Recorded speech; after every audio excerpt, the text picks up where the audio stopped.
How to combine images on iPhone without any third-party apps.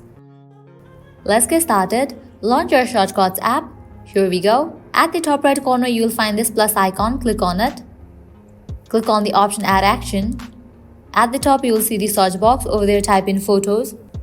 After it appears, click on it. Now scroll down. Click on the option Select Photos. Click on this icon and toggle on for the option of Select Multiple.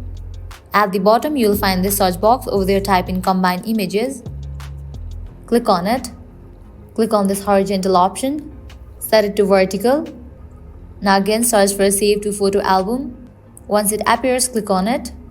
Now at the top, you will find this drop down. Click on it. You can rename it. I'm gonna type in Combine. Click on Done. After you rename it, click on it. Click on Add to Home Screen. Click on Add. Now in your home screen it will appear, just open it.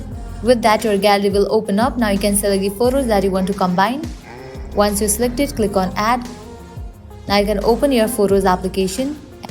Now here you can see that Photos has been combined. So this is how you can combine images on iPhone without any third-party apps. If this video was helpful, don't forget to like, share and subscribe. Thank you.